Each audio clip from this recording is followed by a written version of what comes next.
Despite important progress over the last several decades, women continue to face gender wage gaps and gender biases across industries. Break the Bias was the theme to International Women's Day 2022. And as we wrap up the month of March, which is, of course, Women's History Month, we ask on today's podcast episode, how can women who continue to increasingly be leaders and experts in their field make their voices heard? And particularly in the greater finance industry, where corporate leadership is dominated by men, despite roughly 52% of women coming in at the entry level, how do we meaningfully increase female leadership? My name is Anu Rajakumar, and I'm honoured to be joined today by Amanda Pullinger, the Chief Executive of 100 Women in Finance, an organisation focused on empowering women in the finance industry and inspiring the next generation of female leaders with over 20,000 registered members globally. Amanda, thanks so much for joining me today. You're very welcome. It's lovely to be here. So let's get started with a bit of background on yourself and about the mission of 100 Women in Finance. I understand that you didn't begin your career in this industry, is that right? I didn't. I've actually been in 7 different industries during my career. Finance was the last of the various industries that I was in. And I came into that industry through an opportunity to join a hedge fund back in 1999, 2000 era, with a colleague who was a very good friend of mine from Oxford. So, I kind of came in through the back door of finance in many ways. And you've been part of 100 Women in Finance for a couple of decades now. Tell us about the mission and some of the key observations that you've seen in terms of progress and just changes in the industry. So 100 Women, when I first started in the organization, I was actually a volunteer. Our mission back then was pretty much what it is today. And that was around empowering women in the industry, primarily through educational opportunities, networking opportunities, but most importantly, creating peer groups so that women who very often found themselves the only one in the room, the only one in their team, and in my case, the only one at my fund, could find other people like them. And I think we don't talk enough in this industry about what it feels like to be the only one. And it's interesting, I did an event yesterday and it was a room of women and one man. And he commented on how it felt to be that only one. And so a lot of what 100 Women is trying to do is to, create opportunities for women in this industry to find their people, to find people who are in similar roles, to find people who are at the same career stage as they are, to be able to share experiences, share best practices, share opportunities with people that you can really be honest and open with. So that's really one of the things that we're focused on. Over the years, though, what's also developed is we've realized that actually, if we're going to achieve demographic change in the industry, particularly in those areas that are really tough, senior investment roles, executive committee roles, where actually the number of women percentage-wise has not changed for many, many years. If we're going to try and tackle those demographic changes, we also need to inspire the next generation of young women pre-career so that they can know what we do as an industry, so that they can know what roles are in the industry, and critically, and we'll maybe get to this in a little while, they can see women like them and they can know what the pathway was for those women to get into those roles.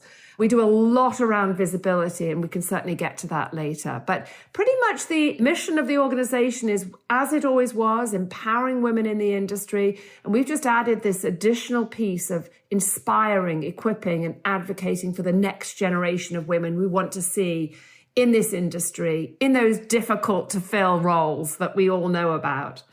Yeah, that's true. Now, you mentioned that the percentages haven't changed. So we've got the support networks that have been established and progress has been made. There are still roadblocks. What are some of the key action items for overcoming those? So we just celebrated our 20th anniversary as an organization last year. And so it gave us a chance to kind of reflect on what we've done well as an organization, but also to be confronted with the fact that those numbers aren't shifting quickly enough. And so we set out to put together what we're calling our Vision 30 by 40, which is that by 2040, we want to see 30% of senior investment professionals be women and 30% of executive committee roles be filled by women by 2040.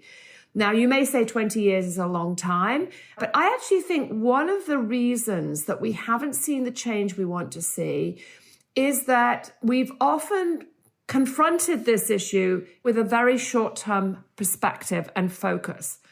I don't think you create real meaningful change overnight. I think it takes time. I think it takes everyone on the journey together. I certainly think it means engaging men in our industry to make sure that this is not us against them. It really is a journey that we go on together. And I think the other thing is that there is no single simple answer to this. At the end of the day, we're all human beings and we all respond to different things. So what we're wanting to put in place to bring about that Vision 30 by 40 are a series of initiatives.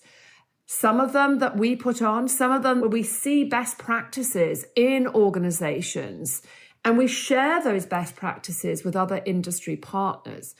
In fact, we've just started this year a new award that we're calling our DEI award, which we're going to give to a company in the industry that has shown progress specifically in the areas of senior investment professionals and with executive committee percentage of women, but also have been deliberate about putting in place both policies and initiatives internally. And we're really excited to share some of those best practices with the industry because, as I said, I don't think it's one simple thing. But I will give a couple of thoughts about this. I think we talked about role models and visibility. I think that it's absolutely critical that particularly in those areas where women are massively underrepresented, we have to create visibility for women who are in those roles. A number of years ago, there was an article that said, "Where are the women?" It was entitled, "Where are the women?" And it was specifically focused on investment professionals, female portfolio managers in the industry. And it made me really furious because as I traveled around the world, I met female portfolio managers. It wasn't that they didn't exist, but they tended to be one here, one here, one here, and they tended not to be visible. What we've got to do is we've got to change the perception of what an investment professional looks like. It's not dissimilar to what does a CEO look like? So by changing the perception through visibility, through giving women an opportunity to be seen as an expert on a stage, whether that stage is real or virtual, I believe that we will not only enhance those women's opportunities to be promoted, to be seen as the experts that they are, it will also inspire the next generation. And we're seeing this in a number of different ways. So last night, we did our first impressions dinner in New York. We actually had the honor of having Her Royal Highness the Countess of Wessex, who's our global ambassador, with us last night. We did a dinner for 120 people, some of them industry professionals, some of them role models for about 80 teenage girls who sat around tables and talked to each other, but also to the role models about what is this industry. And it was really interesting seeing these girls come into the room and leaving saying, you know what, I'm going to be a portfolio manager when I grow up. Well, they didn't even know what that meant when they walked into the room. So initiatives where we're really bringing role models to these pre-career young women, I believe will change how many young women want to be in this industry and also set these young women up on a track to become portfolio managers, to become the leaders in the industry. So those are just a couple of examples, but there are obviously many ways in which we need to be empowering women in the industry, engaging men, giving men a role to play, I think is a really critical piece. But as I said, no single solution. And that's why, again, I'm so excited to be able to share some of the amazing things that the industry, companies in the industry are actually putting in place. Well, that dinner sounds like it must have been very fascinating, not just for the people who were involved in participating, but just for the current environment that some of those, investment professionals are working in. I'm sure that was terrific. You spoke a little bit about engaging men on this journey. Men, of course, play a crucial role in identifying and combating bias. Let's talk a little bit further about that. What are some of the ways that men can help elevate their female counterparts? So I think the first thing I want to say is that I think there's been a tendency for a number of men to feel like the whole DEI focus is, particularly for white men, some kind of attack on them, that somehow they're going to be diminished in this process.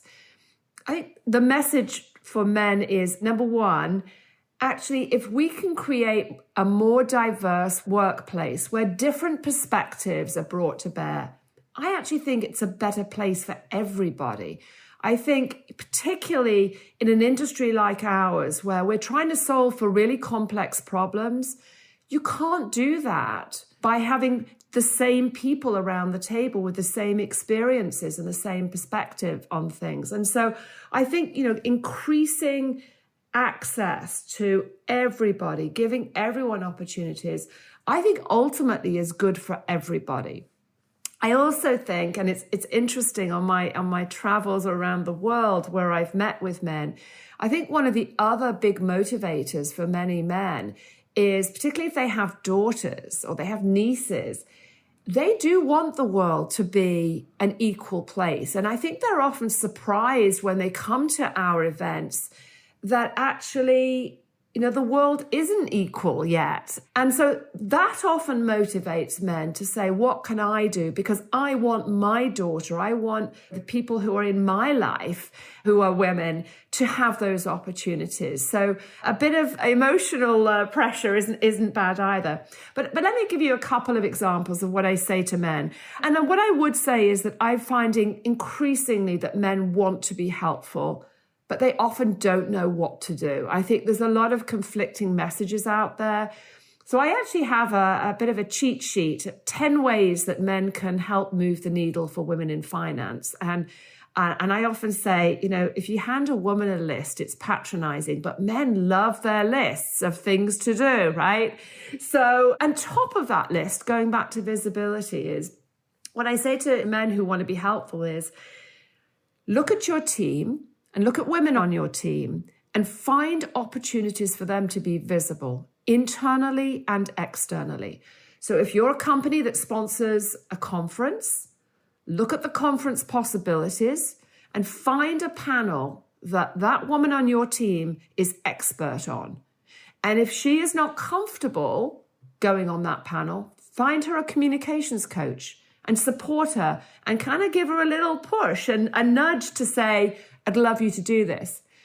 And I think the power of that is that it's just one person who you're encouraging to do that. But actually, I think men will be very happy to feel like they've done something when they see that woman speaking so articulately on the stage. I think they'll be really happy that they've played a part, and it will make a difference. When you get on a stage, people think you're smarter than you actually are. And in our industry, we have to be seen as an expert. Otherwise, we don't have credibility. And so that's a very simple way for men to be helpful.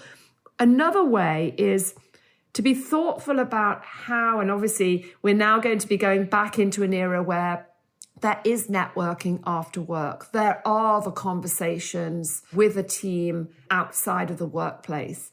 And I think in the past, women have felt quite uncomfortable very often in those networking environments.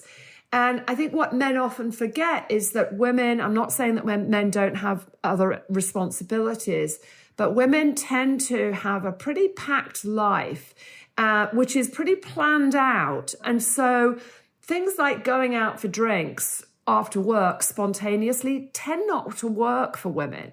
However, if it is organized and it's, every second Tuesday of the month, women are really good at planning. We can make all the arrangements to do that. And so just thinking very specifically about what can encourage women to be part of the team. We know that important conversations happen in those environments. And speaking of those environments, don't just always go out for drinks. Think about other things that you might do. I always say something that people kind of laugh at, but, think about something like going bowling.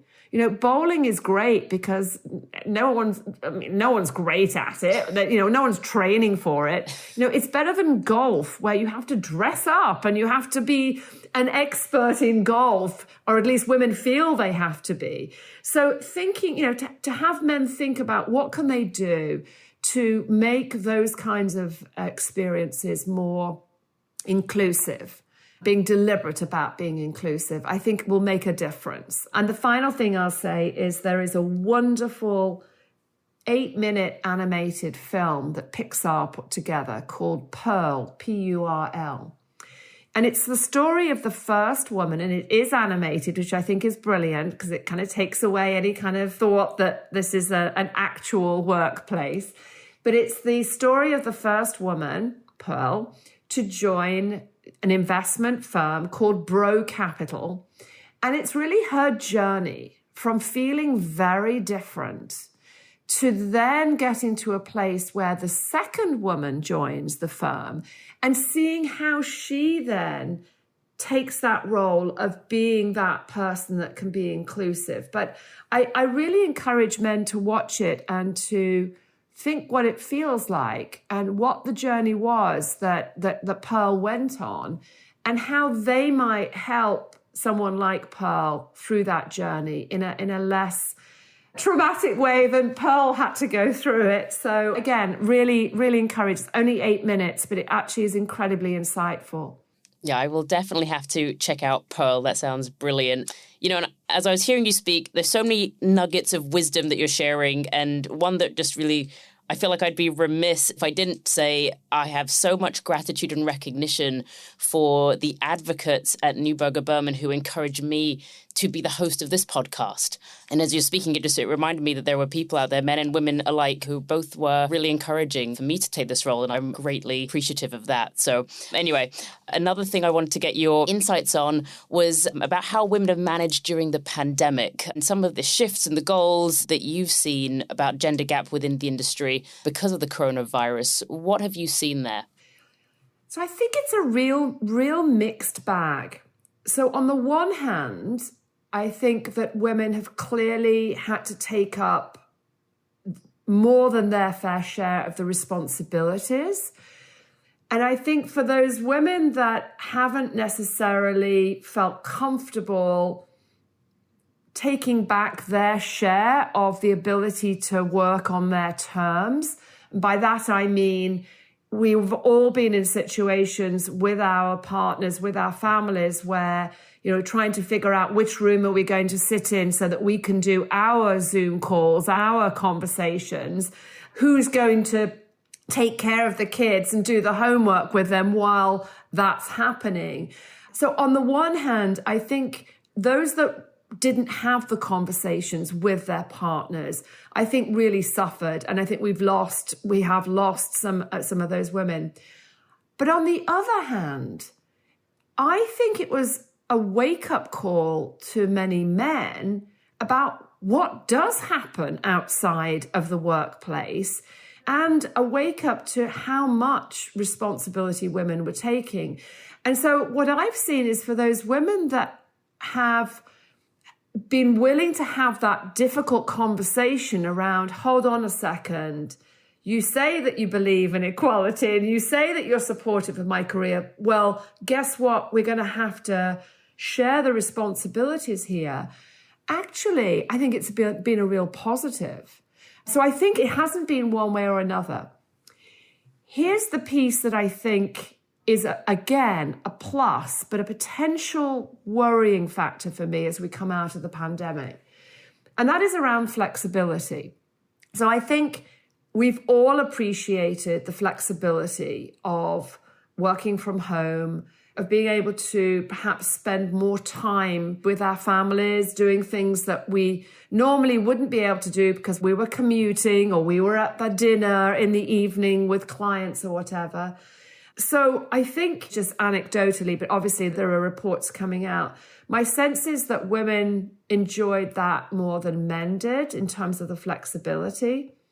I think for men, and again, I'm generalizing, I think the separation between home and work has traditionally been much more important to men. And so I think it was quite tough for a lot of men to be at home. And certainly from what I'm hearing, in terms of who wants to be back in the office full time, there seem to be two groups of people. One is men. I'm not saying every man, but a lot, men tend to be the ones who want to be back in the office. The other are younger people who I think really suffered through the pandemic. I don't think that was a gender issue. I think that was just, stuck in a small apartment in New York City. You just started a new job. You're not in an office environment, doing everything virtually. I think it was really tough. But coming back to the gender issue, I think the big challenge as we come out of this pandemic is that as companies consider what does flexibility mean, what are the policies they're going to put in place, it does seem that most companies are wanting to offer some form of flexibility of working from home a certain number of days a week. What worries me is, where are the decisions going to be made? One of the things about COVID that was interesting is the screens that we had with Zoom created a kind of more democratic environment. Like every square was equal. In some ways, everybody could be seen if they chose to put their camera on.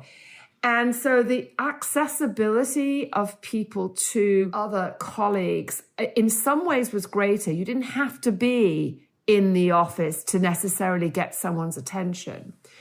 As we go back to an office-based environment, and I personally believe as human beings that, while there have been some benefits that have come out of the virtual, I think we want to be in person with each other. I think there are things you miss when you're virtual. I think there are subtle ways that we can support each other in person that you just can't do on Zoom.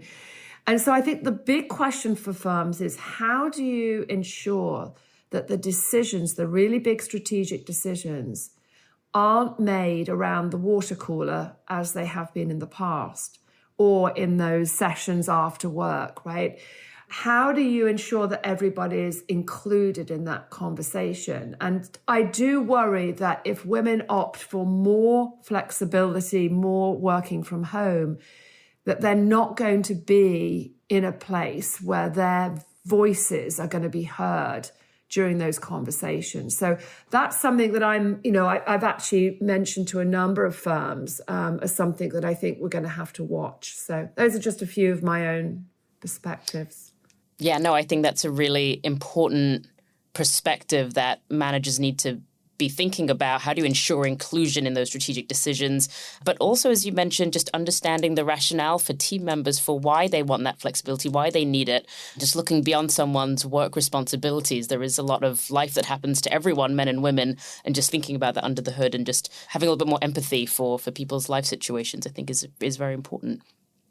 Amanda, this has been a terrific conversation so far. I want to begin to wrap up today's episode. And as I mentioned in the beginning of the episode, the theme for this year's International Women's Day was Break the Bias.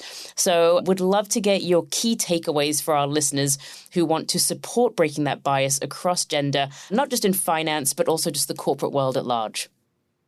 So it's really interesting. We had a fantastic conversation yesterday for our members with Rebecca Napier, who is the CFO of British Airways. She became the CFO at 38 years old, right before the pandemic. She's the first female CFO and the youngest CFO ever at British Airways. She is breaking the bias, but she wouldn't be able to break the bias if we didn't know that she existed. And so for me, breaking the bias is around changing the perception of what a woman can do out there. For me personally, when I was growing up, I was the first in my family to go to university. I went to a state school. I didn't go to a fancy girls' school. And I went to Oxford, or applied to Oxford and got into Oxford because of a woman who I never met, but who was visible to me. And that was Margaret Thatcher. And interestingly, my curiosity about her was not because she was the first female prime minister, but that, like me, she was the first in her family to go to university. Like me, she went to the local school. She didn't go to a fancy girls' school, and she got into Oxford. And so I said to myself, well, if she can do it, I can do it. That's breaking the bias, right? That's changing the perception around who it is that goes to Oxford, right? In this particular case. And so I think we all owe it to ourselves, but also to the next generation, to be visible, to be vocal, to talk about what we do and why we love what we do and how what we do can have an impact, and to talk around the pathways that we've all taken. So to me, it's about making that decision to change the perception of what an expert looks like. And that might be in the corporate world for what does a CFO or a CEO look like? And in our world, it's what does an investment professional look like? What does someone in fintech look like? And so that to me is what breaking the bias is. And what's really exciting about it is that, and I say this all the time to women who are members of 100 Women. By the way, men can become members of 100 Women as well. But for those women, I always say, you can all do something for yourself and for the next generation by being visible. Wow, terrific. Thank you very much. Amanda, so we typically end our episodes with a bonus question, and you may have answered the bonus question already with the mention of Margaret Thatcher, but I'll ask it again in case you'd like to pick someone else. But I was just going to say, as two British women, I would love to know who you would like to have a cup of tea with, which woman, alive or not. And again, you can carry on with Margaret Thatcher, or you can pick someone else as well, but who would you like to share a cup of tea with? I would actually have loved to have had a cup of tea with Queen Elizabeth I. Now, talk about breaking the mold. I mean, she lived in a male-dominated environment, survived so much, and created for herself, really changed the perspective of, could a woman go to war? Could a woman lead a country? So that would be my choice. I think she's fascinating. That's terrific. Thank you very much. I just want to recap a few of the key messages that you shared from this terrific conversation. Just briefly, you talked about the importance of finding your people, creating visibility for women, changing the perception, embracing diversity of experiences and perspectives. For men, looking at women on their team and finding ways to raise their visibility. And you mentioned Pearl, an animated video that I think our listeners would really enjoy seeing. So, Amanda, it's been an absolute pleasure to have you on the show today. Your passion for what you do is really contagious, and I greatly appreciate your insights on the progress and the continued challenges faced by women across all industries and not just in finance. I really do think that all of our listeners, men and women, are going to find some words of wisdom from our discussion today as we strive to achieve a more gender equitable future. So, Amanda, thank you very much for being on the show today. Thank you for having me. And to our listeners, as always, if you've enjoyed this episode of Disruptive Forces, I encourage you to subscribe via Apple Podcasts, Google Podcast, or Spotify, or you can visit our website, www.nb.com/disruptiveforces, where you can find previous episodes as well as more information about our firm and offerings. This podcast contains general market commentary, general investment education, and general information about Neuberger Berman.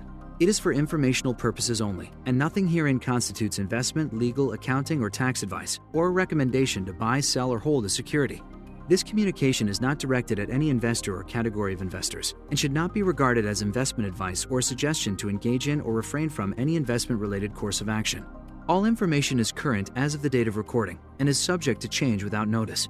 Any views or opinions expressed may not reflect those of the firm as a whole. This material may include estimates, outlooks, projections, and other forward-looking statements. Due to a variety of factors, actual events or market behavior may differ significantly from any views expressed. Please refer to the disclosures contained in the episode notes and episode details, which are an important part of this communication. Investing entails risks, including the possible loss of principal. Past performance is no guarantee of future results.